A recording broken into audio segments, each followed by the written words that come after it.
Many military stories end with a battle. Machiavelli does not. For him, battle is only one part of war. Armies also have to march, rest, eat, scout, avoid ambush, build camps, cross hostile territory, attack towns, defend towns, and survive the long pressure that comes before and after a single day of fighting. This is an educational book summary episode from The Art of War by Niccolo Machiavelli. In this final part, we cover the later books of the dialogue, marching through danger, building secure camps, thinking about fortifications, and understanding the final political lesson of the whole work. Book 5 begins with an enemy you cannot yet see. This is a different kind of fear from open battle. When an army faces another army in the field, the danger is visible. When it marches through hostile or uncertain country, danger can come from the front, rear, flank, terrain, rumor, local betrayal, or simple confusion. Machiavelli wants an army ordered even while moving. The basic principle is that movement must preserve readiness. An army on the march should not become a loose crowd. Scouts must go ahead. Baggage must be placed so it does not paralyze the troops. Different parts of the army must be able to form quickly if attacked. The line of march must be designed with the possibility of sudden contact in mind. This is another example of Machiavelli's deeper method. He does not separate convenience from security. The way an army travels affects whether it can fight. The way it carries supplies affects whether it can respond. The way it scouts affects whether it is surprised. Small arrangements become large consequences. He pays close attention to ambushes. A commander must suspect places where the enemy can hide, must use scouts intelligently, and must avoid being drawn into traps by impatience. But the commander must also know how to use ambush himself. Machiavelli admires cunning when it serves public victory. War is not a contest of sincerity. It is a contest of prudence, discipline, force, and deception. Still, deception cannot replace order. If an army is careless, hungry, scattered, or badly led, clever tricks will not save it. Machiavelli's ideal captain is never merely clever. He is orderly first, clever second. Cunning works because the disciplined army can execute it. Book 6 moves from marching to encampment. Rest is necessary, but rest without security is not real rest. An exhausted army that camps badly may be more vulnerable at night than it was during the day. Machiavelli, therefore, studies the Roman camp as a model of artificial order imposed on uncertain terrain. The Roman camp fascinates him because it turns temporary space into a disciplined little city. Streets, gates, guards, quarters, command positions, and defensive works all have their place. The camp is not just where soldiers sleep. It is an expression of the army's mind. Even when the army stops moving, it remains ordered. This matters because armies are tempted to dissolve when immediate danger seems absent. Men relax, wander, argue, steal, sleep carelessly, or forget their roles. A secure camp prevents rest from becoming disorder. It protects the soldiers from the enemy and from their own weakness. The camp also shows Machiavelli's belief that art can overcome circumstance. The Greeks, he says, often looked for naturally strong places. The Romans relied more on the art of encamping. This difference matters. If you depend only on naturally favorable conditions, you are limited by luck. If you know how to create order wherever you are, you carry strength with you. That is one of the most transferable lessons in the book. Do not depend entirely on perfect conditions. Build methods that travel.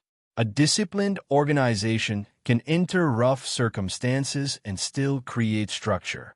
An undisciplined organization needs everything to be easy before it can function. Book 7 turns to towns, citadels, fortifications, artillery, and sieges. Here Machiavelli is dealing with the fixed side of war rather than the moving army. A city can be strong by nature because of rivers, swamps, cliffs, or difficult approaches. It can also be strong by industry because human beings design defenses intelligently. But technology changes what strength means. Artillery has made some older assumptions weaker. High walls alone are not enough if they can be broken. A place that looks impressive may be vulnerable under new methods of attack. Machiavelli therefore asks how fortifications should adapt. His details on walls, ditches, towers, and internal defenses can feel technical, but the larger argument is simple. Defense must be designed against real threats, not imagined threats. A city cannot defend itself by copying old forms without understanding new dangers. Tradition is useful only when joined to judgment. This is consistent with the whole book. Machiavelli reveres the ancients, but he does not want lazy imitation. He wants active learning. The past gives principles and examples, not permission to stop thinking. If artillery changes siege warfare, then defenders must change their designs. If political conditions change recruitment, then states must still solve the underlying problem of loyalty and discipline. Book 7 also includes advice about attacking and defending fortified places, managing supplies, using surprise, and dealing with the psychology of defenders. Siege warfare is not only engineering. It is patience, fear, endurance, betrayal, hunger, reputation, timing, and morale. A city may fall because its wall breaks, but it may also fall because its spirit breaks. Machiavelli's view of war is therefore comprehensive. He studies the citizen, the weapon, the formation, the battle, the march, the camp, the fortress, and the political order behind them all. Nothing stands alone. A bad political order produces bad military habits. Bad military habits expose the political order. The weakness moves in a circle. The later books also clarify why Machiavelli is so interested in routine. Marching order, camp layout, watches, gates, baggage, and defensive works may sound less exciting than battle. But routine is where discipline becomes visible. A state or army that cannot manage ordinary procedures will rarely manage extraordinary danger. The small things are not small when they are repeated every day under pressure. This is one reason the Roman camp becomes such a powerful symbol. It is a portable institution. Wherever the army goes, it recreates order. That is different from merely occupying space. The camp says, even here, in uncertainty, we know where command is, where defense is, where supplies belong, where men sleep, where danger is watched, and how the whole body is arranged. The enemy may control the surrounding country, but the army controls its own form. That idea helps explain the unity between political and military order. A good city is also a kind of camp. Not because it should be harsh or joyless, but because it must know how its parts fit together. It must know who commands, who obeys, who watches, who provides, who repairs, who fights, and how common danger is handled. When those relations become confused, the city may still exist physically, but its order is weakening. Machiavelli's advice on fortifications adds another layer.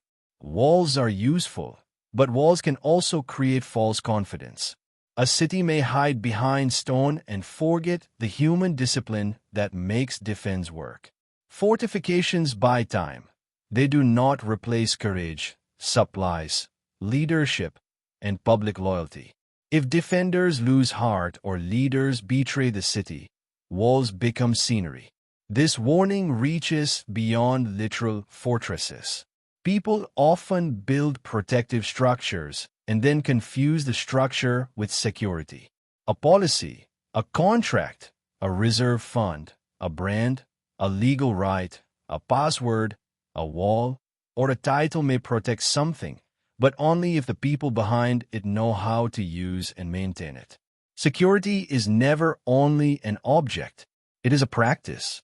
Machiavelli's treatment of artillery is especially interesting because it shows him thinking through technological change. He does not deny that new weapons matter. He adjusts. But he refuses to let technology erase the older questions of discipline and judgment. New tools change tactics, but they do not abolish the need for courage, order, logistics, command, and political responsibility. This is a useful corrective to every age that thinks its newest technology has made older wisdom obsolete. Machiavelli would ask, does the new tool change the problem, or only the surface through which the problem appears? Artillery changes walls. It does not remove fear. It does not feed soldiers. It does not make disloyal men loyal. It does not teach commanders judgment. Technology matters, but it does not govern itself. The final books also show how war expands into time. A battle may be decided in hours, but campaigns are decided across days, weeks, and seasons. Armies consume supplies, suffer fatigue, spread rumors, lose discipline, and face boredom as much as danger. A commander who only understands a moment of combat understands too little. He must understand endurance. Endurance is political chew. Citizens must endure the burdens of preparation before the danger is visible. Leaders must endure criticism for spending attention on defense when people prefer comfort. Institutions must endure the dull work of training, maintenance, and correction. Machiavelli's hard lesson is that crisis punishes communities for duties they avoided long before. This is why the ending of the book can feel both practical and tragic. Machiavelli gives advice as if reform is possible, but the urgency of the advice suggests how difficult reform really is. A corrupt military system is not repaired by one clever trick. It requires changes in recruitment, law, social expectation, leadership, training, and public spirit. The very people who most need reform may be the least willing to bear it. Yet Machiavelli still writes. That matters. He does not retreat into despair. He gathers ancient examples, contemporary criticism, technical detail, and political argument because he wants to make recovery imaginable. He knows that weak orders become accustomed to weakness. They begin to treat dependence as normal, disorder as inevitable, and courage as something belonging only to the past. The art of war is written against that resignation. The dialogue, therefore, has a double movement. On the surface, Fabrizio teaches young men how armies work. Beneath the surface, Machiavelli asks whether a generation raised inside weakness can still learn the arts of strength. The answer is not guaranteed. It depends on whether listeners can move from admiration to practice. That is why the book remains useful even when its technical military recommendations belong to another world. We do not need to copy every weapon, wall, or formation to understand the pressure of the argument. Machiavelli is asking whether a community can look honestly at what protects it, repair what has decayed, and train itself before necessity becomes merciless.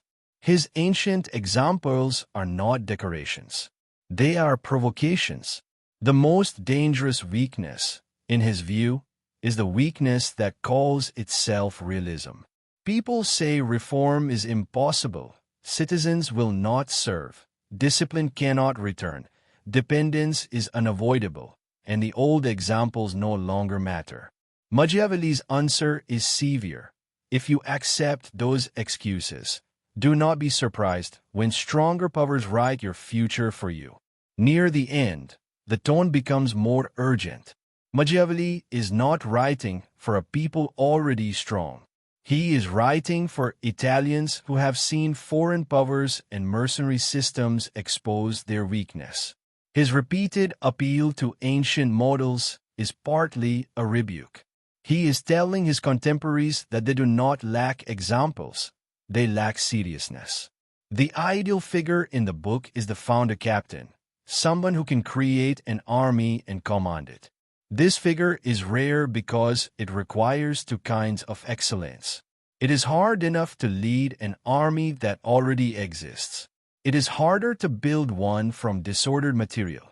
Machiavelli admires leaders who can do both, because they do not merely use strength, they create it. This connects the art of war to the larger Machiavellian theme of founding. Political orders do not maintain themselves automatically.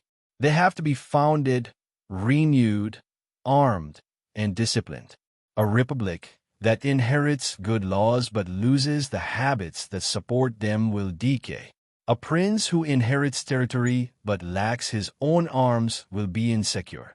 A city that talks about liberty but refuses the burdens of defense is living on borrowed time. One of the most striking lessons of the book is that military weakness is often moral weakness in practical form. Not moral in the soft sense of good intentions, but moral in the sense of habits. Laziness, vanity, dependence, corruption, cowardice, private ambition, and love of comfort all show up as military problems. Bad soldiers are not only badly armed, they are badly formed. At the same time, Machiavelli's solution is not simple brutality. He does not say that the answer is more violence everywhere. He wants ordered force under public purpose. He wants arms connected to laws. He wants citizens capable of fighting so that the political community does not become the prey of those who fight professionally for themselves. This is why the book remains unsettling. It refuses two comfortable illusions. The first illusion is that civilized life can rise above force entirely. Machiavelli says no. Without defense, civil life is fragile. The second illusion is that force alone is enough. Machiavelli also says no. Without order, discipline, and political purpose, force becomes destructive or unreliable. The balance is difficult. A society must be peaceful enough to have laws, trade, families, religion, learning, and ordinary life. But it must be martial enough to defend those things. If it becomes only peaceful, it is helpless. If it becomes only martial, it loses the civil life it was supposed to protect. That balance explains the repeated union of civilian and military life. Machiavelli begins by criticizing the idea that the two are naturally opposed. He ends by showing how deeply they belong together. The army protects the city, but the city forms the army. The laws need arms, but the arms need laws. For a modern listener, the final lesson is not that every institution should become militarist. That would miss the point. The lesson is that survival requires disciplined ownership of essential functions. If you value something, you must understand what protects it. If you depend entirely on outsiders to protect it, your control is partial. If you have protectors but no order, your protection can become a threat. Machiavelli's Art of War is therefore not just a book about old weapons and Roman formations. It is a book about responsibility. Who has it? Who avoids it? Who pretends that someone else will carry it? Who builds the habits that make freedom more than a word? The book's practical details may belong to another age, but the core question remains alive. Can a political community create the discipline required to defend itself without destroying the civic life it wants to defend? Machiavelli's answer is demanding only if citizens, laws, arms, training, and leadership are joined together. That is why this book deserves attention even from readers who are not interested in military history. It is a study of how weakness enters a society, how dependence disguises itself as convenience, and how order must be built before crisis arrives. Machiavelli is severe because he thinks the stakes are severe. Thanks for listening. If this episode helped you see the art of war as more than a military manual, that is the real goal. Machiavelli's final message is simple and hard. What you cannot defend, you do not fully possess. And what you defend without discipline may one day possess you.